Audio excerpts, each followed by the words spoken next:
हैं inside country news Hindi और मैं हूं सौरभ निगम। इस वक्त हम खड़े हैं समाजवादी पार्टी के प्रदेश मुख्यालय लखनऊ में, जहां समाजवादी पार्टी के अध्यक्ष अखिलेश यादव और शिवपाल यादव ने एक प्रेस कॉन्फ्रेंस की थी, जिसमें मीडिया से बात करते हुए, पत्रकारों से बात करते हुए फ्रैंकफर्ट से आए एक मेंबर ऑफ पार्लियामेंट से उन्होंने लोगों से रूबरू कराया है, मीडिया से मुखातिब कराया है। मेंबर ऑफ पार्लियामेंट जो फ्रैंकफर्ट से आए हैं, उन्होंने बताया है कि कैसे उनके देश में टेक्नोलॉजी काम कर रही है, चाहे बैलेट पेपर की बात हो, चाहे ईवीएम मशीन के ऑब्जेक्शन की बात हो, वो सारी बातें उन्होंने की हैं। साथ ही अखिलेश यादव से तमाम सवाल जवाब के सिलसिले में अखिलेश यादव ने कुंभ के मुद्दे को उठाया। उन्होंने बताया है कि वर्तमान सरकार, योगी सरकार, इस वक्त कुंभ की तैयारियां आधी अधूरी हैं। 15 दिन के बाद कुंभ शुरू होना है, मगर सरकार के पास चाहे वो पुल की बात हो, चाहे ब्रिजेस की बात हो या अन्य कार्यालयों की बात हो, वो आधे अधूरी तैयारियों के साथ कुंभ की शुरुआत कर रहे हैं। अखिलेश यादव ने संभल के मुद्दे पर भी बोलते हुए कहा है कि संभल में जो खुदाई हो रही है, सरकार तमाम मुद्दों से भटकाना चाहती है लोगों को, इसीलिए संभल के मुद्दे को उन्होंने उठाया है। अखिलेश यादव ने तंज कसते हुए कहा है कि सीएम योगी आदित्यनाथ का जो निवास है लखनऊ में, जो सीएम आवास है, उसके अंदर शिवालय है, उसकी भी खुदाई होनी चाहिए। अखिलेश यादव ने तमाम सवालों के जवाब देते हुए क्या कहा है?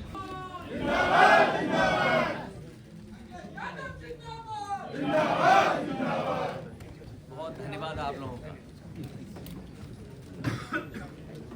टाइम उतना ही लगेगा पहुंचने में। घर से आ जाएगा वो।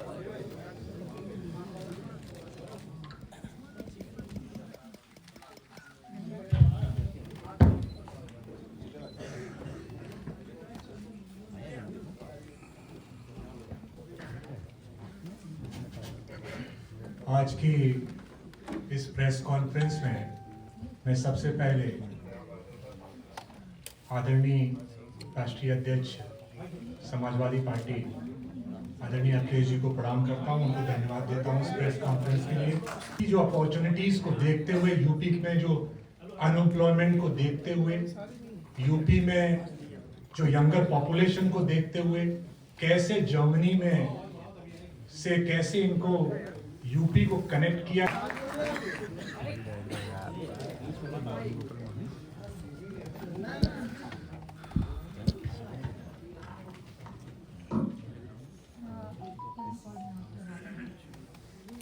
सबसे पहले तो मैं जर्मन भाषा में आपके सामने कुछ कहना चाहूँगा।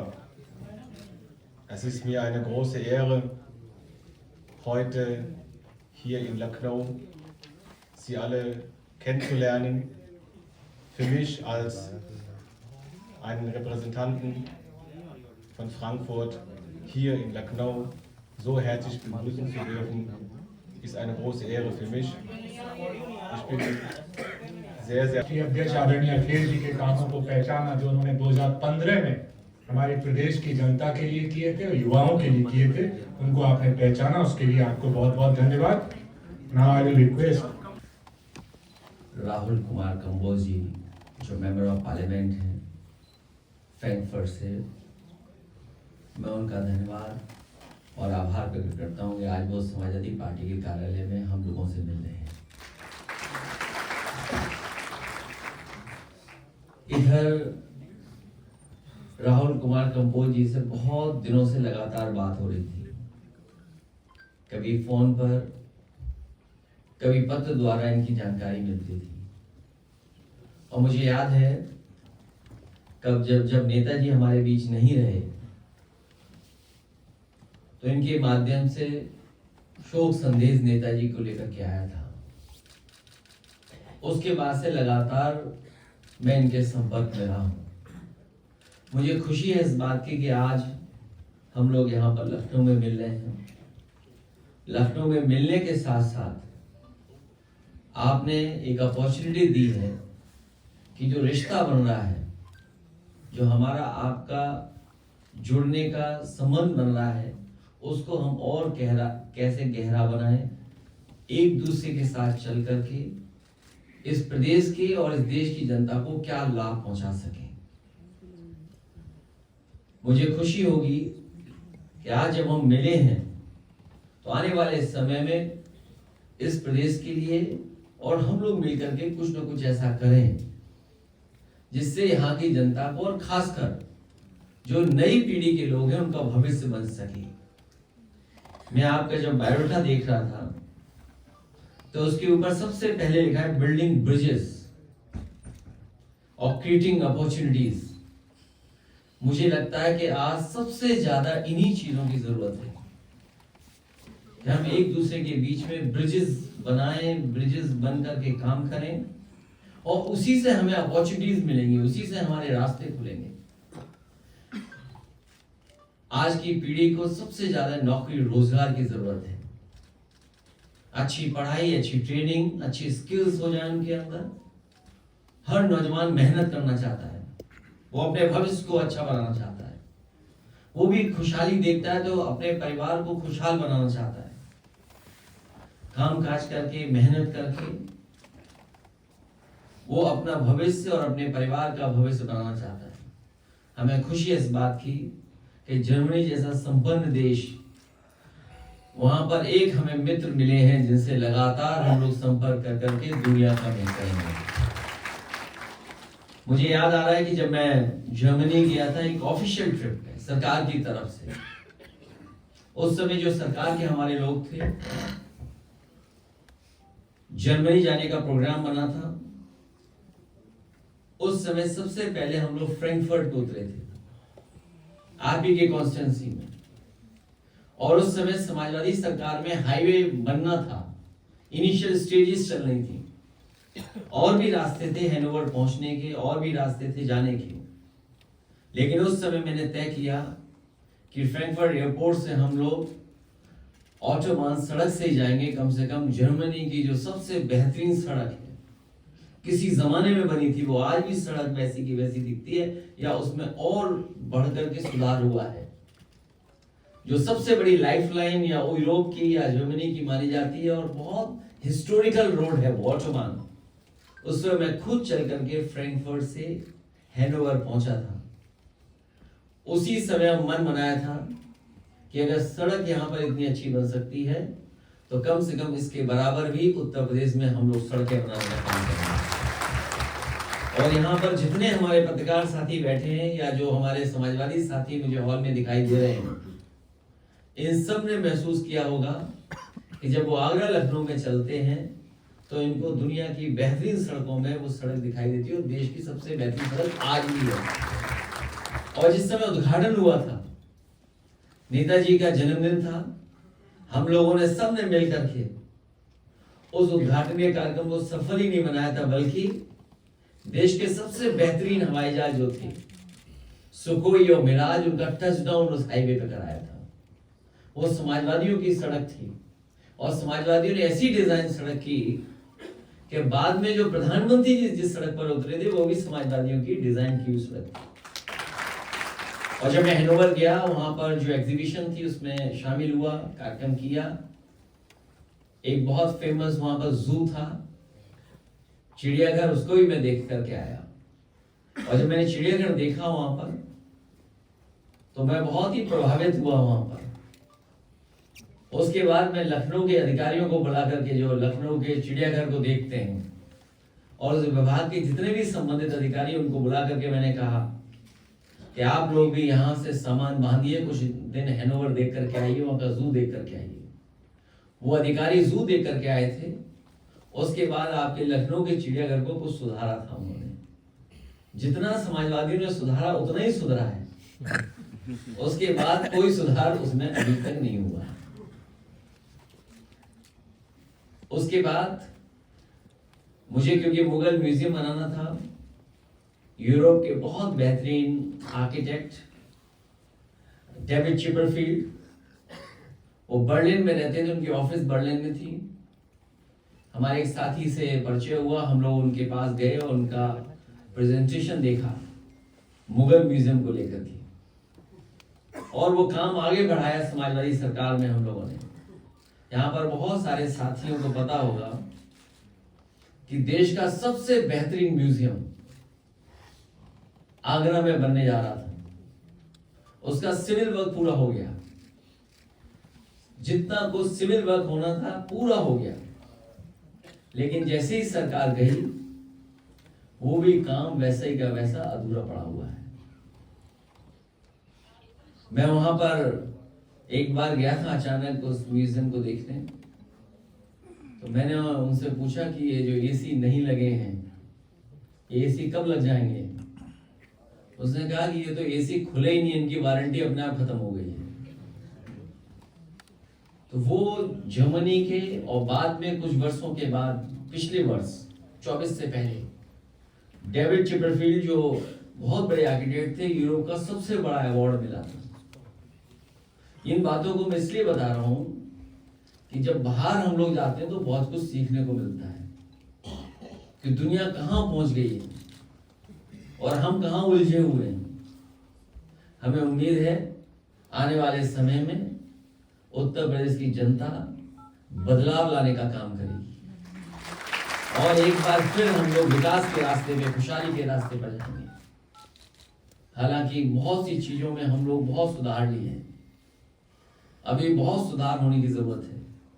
जर्मनी जैसा देश जहां पर अभी भी बैलेट से वोट पड़ रहा है और हर स्तर पे जो चुनाव होता है वो बैलेट पे होता है, कहीं ना कहीं भारत में भी वो भरोसा, वो ट्रस्ट हमें डेवलप करना पड़ेगा अपने वोटिंग सिस्टम और अपनी संस्थाओं के प्रति, जो अभी हम लोग खो रहे हैं भरोसा।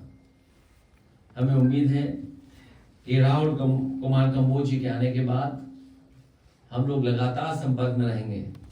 और जब से आपने कहा है कि जर्मनी में आपको बुलाया जा रहा है, हम सब जा सकते हैं, मैं चेहरे पढ़ सकता हूं, बहुत लोग जाने के लिए तैयार हैं। मैं तो कोई वो ऐसा रास्ता ढूंढूंगा, कोई बस से जा सके हो तो सबको ले सके। कई देश घूमते हो, कोई काम नहीं है अभी हम लोगों को, हम सब लोग मिल करके चले। लेकिन हाँ, ये बात सही है कि हम लोग को जाना चाहिए, देखना चाहिए। जब कभी हम लोगों को मौका मिलेगा, पार्टी से छुट्टी लेकर के सच्चे पत्रकारों को भी ले जाएंगे। मैं आप सबका, पत्रकार साथियों का धन्यवाद देता हूं कि आप लोग यहाँ आए। और हमारे एक पत्रकार साथी ने कहा है कि हम लोग को अब प्रेस से गुस्सा नहीं करना है, तो 24 जाते ही कोई गुस्सा नहीं होगा प्रेस से, क्योंकि आपके बारे में हम सब लोग जान गए हैं। इसलिए गुस्सा करने से फायदा भी क्या है? 3 दिन बचे हैं। नहीं, अब गुस्से में 3 दिन बचे। आगे भविष्य में गुस्से नहीं होंगे। ये संकल्प हमारे नए वर्ष का है, बहुत अच्छा, क्योंकि बात खुल गई है सबकी। तो गुस्सा करने से फायदा क्या है? मतलब सर अभी 2-3 दिन गुस्सा होंगे सर। नए वर्ष पे आपको भी बधाई। और अगर चाचा कुछ कहना चाहेंगे तो चाचा भी कह सकते हैं, स्वागत करते हैं। और फिर सवाल कोई पूछना चाहेगा तो बधाई। और नए साल के आगमन पर जो जर्मनी से हमारे बीच में मेहमान आए हुए हैं, तो उनका भी हम स्वागत करते हैं।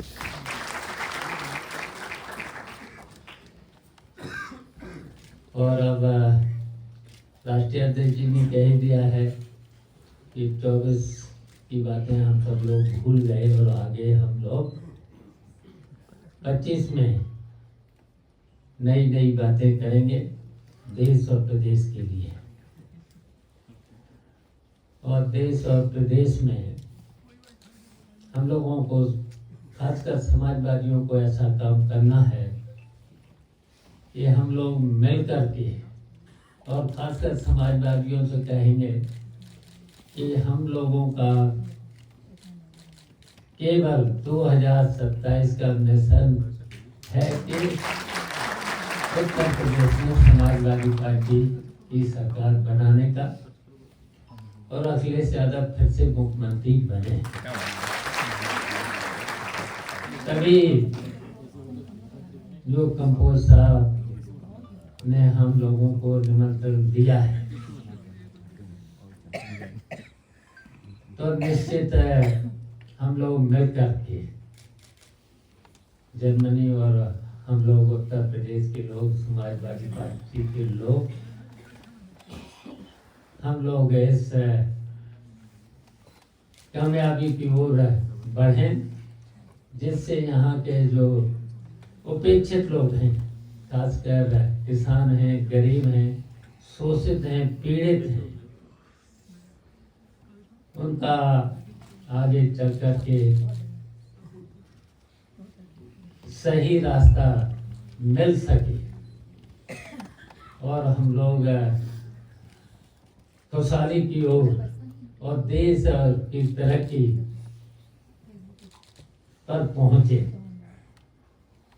तो हम कंबोज जी का आज यहाँ पर स्वागत करते हैं और हम लोग उसी तरीके से मिलकर के अपने हिंदुस्तान को ऊंचाइयों तक मिलकर के ले जाने का काम करेंगे।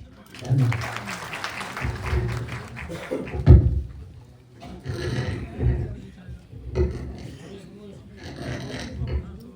राहुल जी से सवाल है, आप टेक्नोक्रेट की बात कर रहे हैं तो कोई ऐसी आवाज आ रही है? राहुल जी चले वहीं क्या रखा है सवाल आप राहुल कंबोज जी से है कि आप टेक्नोक्रेट और तमाम सारी टेक्नोलॉजी की बात कर रहे हैं, तो कोई ऐसी टेक्नोलॉजी आपके यहाँ है जो देश में खास तौर से भारत में ईवीएम को जांच करके और जो तमाम बातें उठ रही हैं उस पर कुछ प्रकाश डाल सके या खत्म कर सके कि ये सही है या गलत? मैं प्रकाश की बातें करता हूँ और मैं ये let me come back to 2015 one of the proposal जो अखिलेश ने उस टाइम जर्मनी में भी दिया था वाज अबाउट सोलर एनर्जी। और आपने देखा होगा कि पिछले कितने वर्षों में इस चीज़ को कितना ही हाइप दिया, कितनी इसके ऊपर एजुकेटेड लोगों ने कंपनीज बिल्डअप की हैं। और अभी आई थिंक लास्ट ईयर तक हमारे नेशनल से भी फंड आता था कि जो भी सोलर एनर्जी में इन्वेस्ट करेगा राहुल जी हमारी गवर्नमेंट उसको आगे देगी। सवाल है, ईवीएम पे सवाल ईवीएम पे है। वोट बैलेट वोटिंग पे। तो बैलेट वोटिंग हाँ ये वहाँ के तो सुप्रीम कोर्ट में बता सकेंगे हाँ। कि अच्छा सुप्रीम कोर्ट, वहाँ जो सुप्रीम कोर्ट है, अविश्वास जब ईवीएम पे हुआ इलेक्ट्रॉनिक वोटिंग मशीन पर, तो सुप्रीम कोर्ट का वहाँ का फैसला है कि अगर आप ईवीएम इस्तेमाल करेंगे वोटिंग पर तो वो अनकॉन्स्टिट्यूशनल होगा। तो जब जर्मनी जैसा देश ये बात मान रहा है और वहां के लोगों को जितना भरोसा होना चाहिए था ईवीएम पे नहीं रहा, उसी का परिणाम तो है। एक बहस लंबी है कि लोगों ने इसको क्यों केस लेकर के गए, वहां केस क्यों पहुंचा। वही हमारी आपकी परिस्थिति है, हम हार जाएं लेकिन हमें भरोसा होना चाहिए कि हम हारे हैं। यहां हम हारने के बाद भरोसा नहीं कर पा रहे और जीतने वाले के बाद जीतने वाला भरोसा नहीं कर रहा। आप ये बताओ तो जीते हुए उनके चेहरे क्यों डाउन रहते हैं? कुछ ही ना, इसका मतलब है कि उन्होंने कुछ हेराफेरी की है। तो उस हेराफेरी से बचने के लिए हम चाहते हैं बैलेट पे वोट पड़े।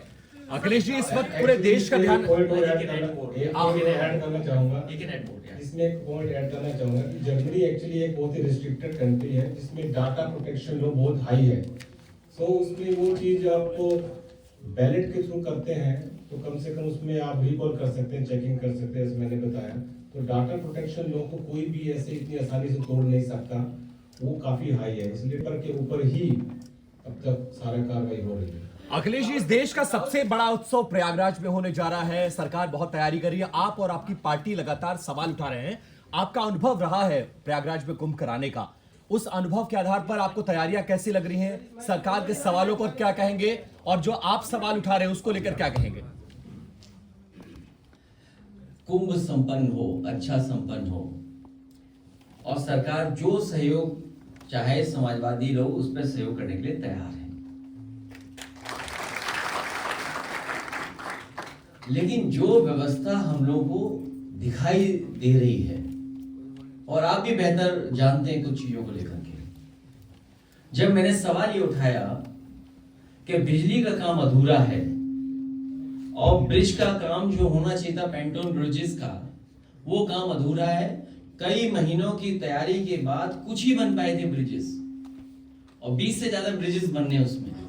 तो आप सोचिए 13 दिन या 14-15 दिन में कैसे ब्रिजेस बन जाएंगे। तो ऐसे विपक्ष की पार्टी हमारी जिम्मेदारी बनती है सरकार को समय समय पर कटघरे में खड़ा करने के लिए। आप देखिए सरकार कितनी समझदार है, कितनी होशियार है। कुछ पत्रकार मित्रों से रियलिटी चेक कराया जिसके लिए हम लोगों ने सवाल उठाया उसका रियलिटी चेक नहीं किया, कुछ और रियलिटी चेक करा दिया। जब पत्रकार का रियलिटी चेक हमने देखा तो हमने भी अपने पीडीएफ पत्रकार से कहा इसका भी रियलिटी चेक कर दो पत्रकार का। और अगर आप चाहो तो मैं वीडियो अभी प्ले करूंगा, वो रियलिटी चेक अभी प्ले करूंगा। हालांकि कार्यकर्ता पे मुकदमे लग जाएंगे तो आप हम दोनों चलेंगे लाठी खाने के लिए। और अगर देखिए, अगर कार्यकर्ता पे मुकदमे लगेंगे तो हम सब अपने मोबाइल खोल करके पूरी पोल खोल देंगे कुंभ की। सर ये वीडियोस भी प्रोवाइड कराइएगा। अभी प्ले कर रहा हूं। तो इसलिए हम कुंभ में, मुझे याद है जब समाजवादी सरकार में कुंभ हुआ था, उस समय जब समाजवादी सरकार का कुंभ था, उस समय प्रमुख सचिव से लेकर के और जो मंत्री लोग थे, आदरणीय अहमद हसन साहब थे, आदरणीय मोहम्मद आजम खान साहब थे, हम लोग थे, पूरी तैयारी अच्छी कराई थी, फंड भी कम थे। और उस समय जो हार्वर्ड ने स्टडी की थी, मैं तो अपने पत्रकार साथी से कहूंगा कि वो किताब मैं जरूर आपको दूंगा, जो किताब में कितना अच्छा उस समय आयोजन के बारे में कहा गया था। मैं थोड़ा वक्त ले रहा था इसलिए कि वीडियो ढूंढ लिया, वो आजकल व्यवस्था है ना कि हो जाता है। मैंने वीडियो ढूंढ लिया रियलिटी चेक का। अब मैं कहूंगा आशीष अब प्ले करता है रियलिटी चेक का। हमने अपने पत्रकार से भी रियलिटी चेक करा दिया, पत्रकार ने रियलिटी चेक। इसलिए मैं उम्मीद करता हूँ हमारे पत्रकार साथी हमारा सहयोग कर रहे हैं, क्योंकि अगर जर्मनी जाना है आज नाम ले लीजिए। नहीं, सच्चा पत्रकार, परीक्षा नहीं कोई। और ये कुंभ का सवाल तो है ही, तैयारी का सवाल। और मैं आपको बता दूं, कुंभ में निमंत्रण नहीं दिया जाता है, कुंभ में अपने आप लोग आते हैं, आस्था से आते हैं। हालांकि मैं किसी के बारे में कुछ कहना नहीं चाहता हूं, जो हम लोगों ने अपने धर्म के बारे में सीखा, समझा और पढ़ा है वो यही है कि ऐसे आयोजनों में लोग स्वयं आते हैं। जो वहां करोड़ों लोग आएंगे, क्या उनको निमंत्रण दिया जाता है? वो अपने आप आते हैं। तो समझ लो ये सरकार अलग तरह की है, आप हमसे बेहतर जानते हो। अब ये पर्ची है, मान लीजिए किसान की, गन्ने का रेट क्या है जो सरकार ने तय किया है? भाई पेराई सीजन शुरू हो गया है, क्या गन्ने की कीमत बढ़ा दी सरकार ने? रेट क्या तय किया सरकार ने इस पेराई सीजन का?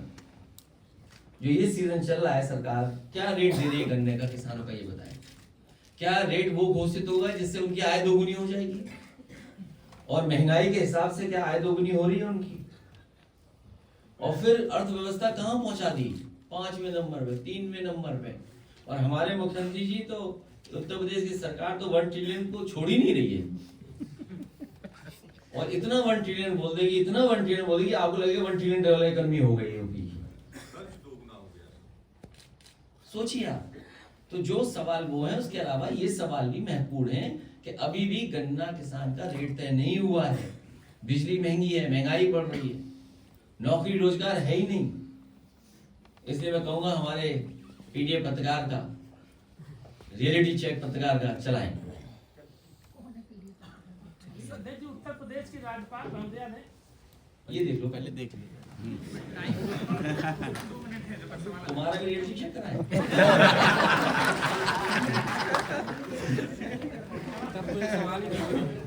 करके इलाहाबाद प्रयागराज के लिए 4 लेन 6 लेन रोड बननी चाहिए। उस समय भी सरकार थी, नहीं थी, बनाया।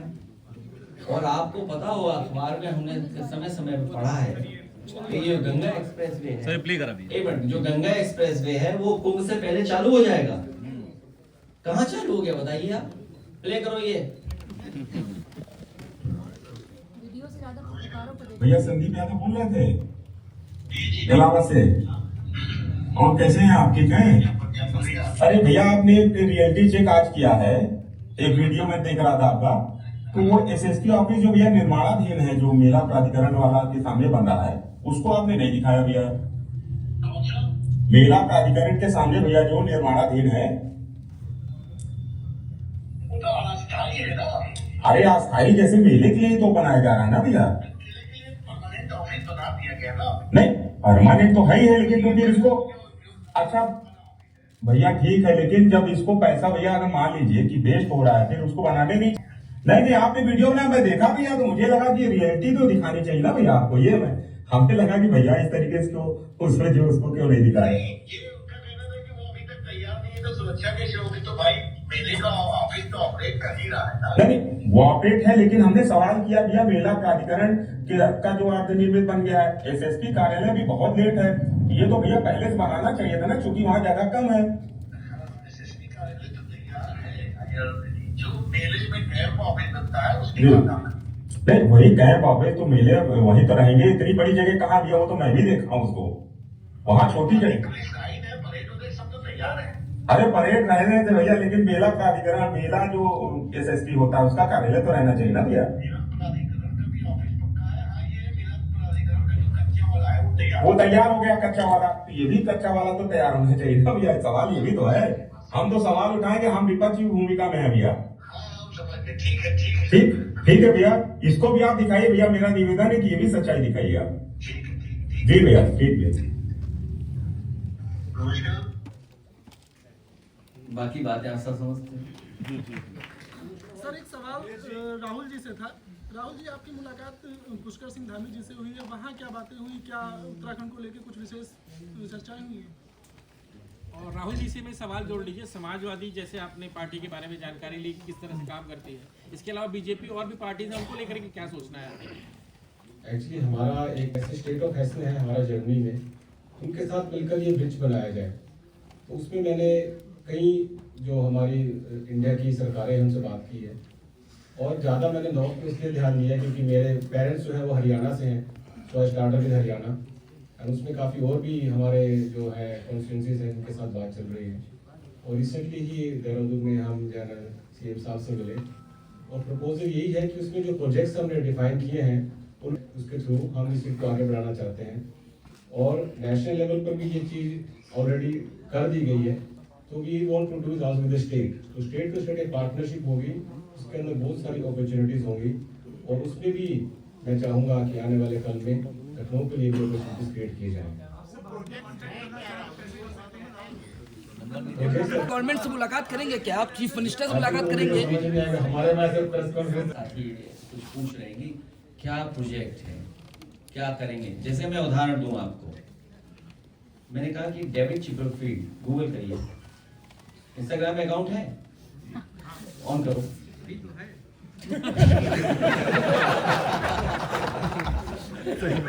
डेविड चिपरफील्ड इंस्टाग्राम में देखिए कितने बड़े आर्किटेक्ट हैं वो, जो दुनिया का बड़ा आर्किटेक्ट है। और मैं तो कहूँगा मेरे पास नहीं है, अगर यूट्यूब पे देखना गूगल म्यूजियम का अगर वीडियो मिल जाए तो I can play it for you. क्योंकि सर उसका नाम भी चेंज कुछ कर दिया गया, नाम चेंज कर दिया। अरे हमने तो बुरा नहीं माना, हमने छत्रपति शिवाजी महाराज जी के नाम से किया, तो हमने कहा ठीक है, माँ जीजाबाई का जी का भी वहाँ पे एक प्रतिमा लग जाए। उनसे हमारा बहुत पुराना रिश्ता है, बहुत गहरा रिश्ता है, उनकी प्रतिमा क्यों नहीं लगेगी? तो इन्हें कोई काम बिगाड़ना हो, विकास की रेखा नहीं है, विनाशकारी रेखा है। जरा करीब से हाथ देख लेना उनका। हम अपने पत्रकार साथी से कहेंगे कि कभी हाथ की रेखाएं देखना। अखिलेश जी, संभल से लेकर जगह जगह जो खुदाई कर रही है, देखिए ये इसलिए खुदाई हो रही है। हाँ,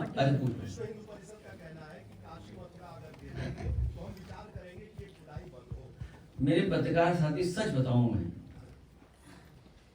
जब से खुदाई हो रही है मुझे कुछ याद आ रहा है जो लोग कहते थे, उस बात को मैंने उतना सीरियस उस समय दे दिया। अभी कल ही आपके एक पत्रकार मित्र मिले थे, मैंने उन्हें थोड़ा बता दिया है, लेकिन अब सब प्रेस सबको बताना चाहिए। मुख्यमंत्री आवास में भी शिवलिंग है, इसकी भी खुदाई होनी चाहिए।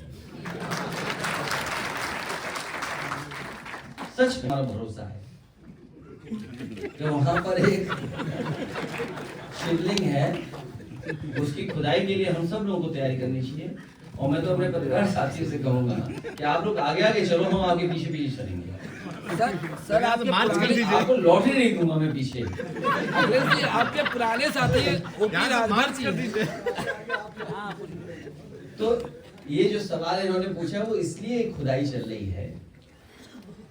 आप लोग, एक अंग्रेजी प्रतिष्ठित अखबार में मैंने ऐड देखा अभी कुछ दिन पहले, अंग्रेजी अखबार के प्रतिष्ठित अखबार में सरकार का पूरा ऐड आया था।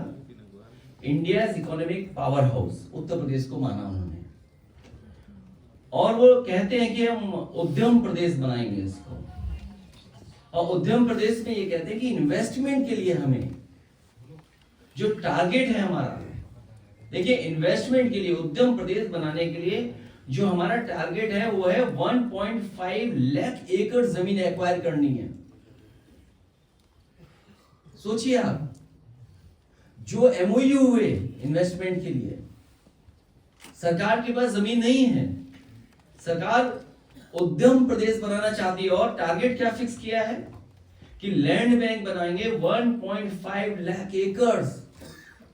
तो बताओ, किसानों को बर्बाद करने के लिए लोग, और फिर कब तक?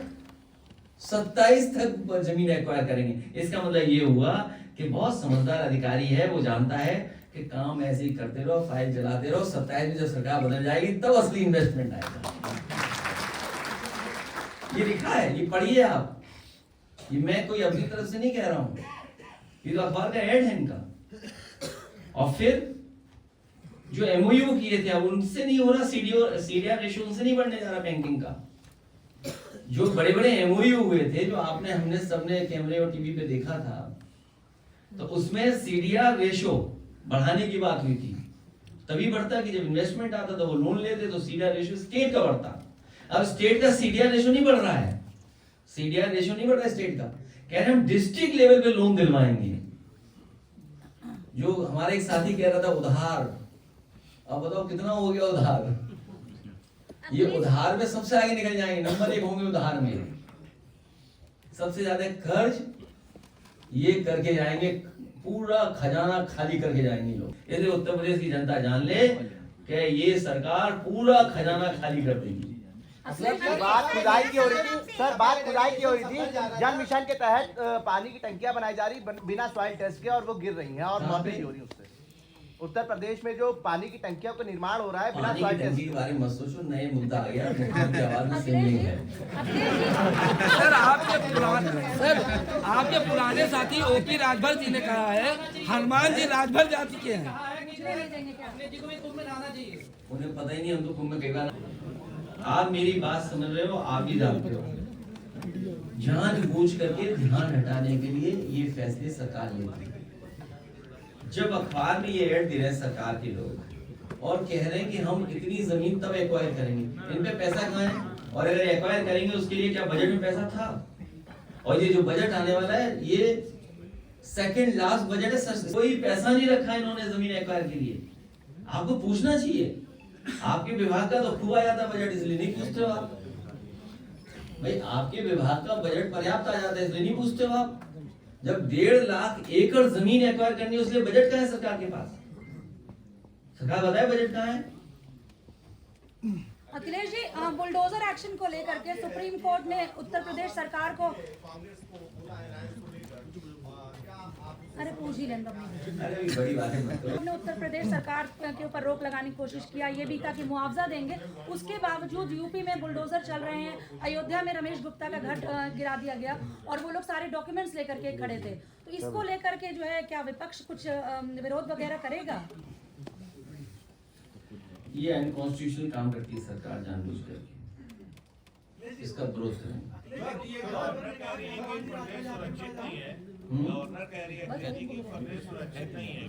ये तो सही कहा उन्होंने, 100% सत्य कहा जो हमारे तक।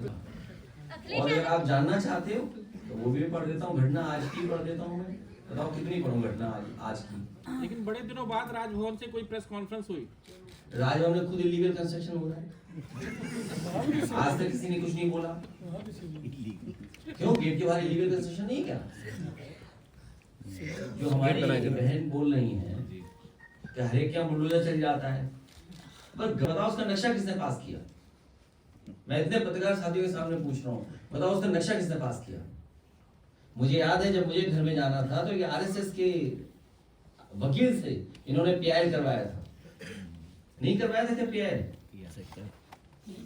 आपको सबको पता है, और पता करिए वो क्या करता है लखनऊ में। जिसने पीआईएल की थी हमारे खिलाफ, घर में न जा पाए या घर में नक्शा ना पास करा पाए, वो किस पार्टी का सदस्य है? हम तो कांग्रेस और बीजेपी के दोनों के पीआईएल मास्टरों को जान गए। अध्यक्ष जी, लखनऊ में बाघ 15 दिन से बलिया बाग में घूम रहा है। उसके लिए एक पत्रकार भेजा जाएगा, पकड़ के ले आएगा।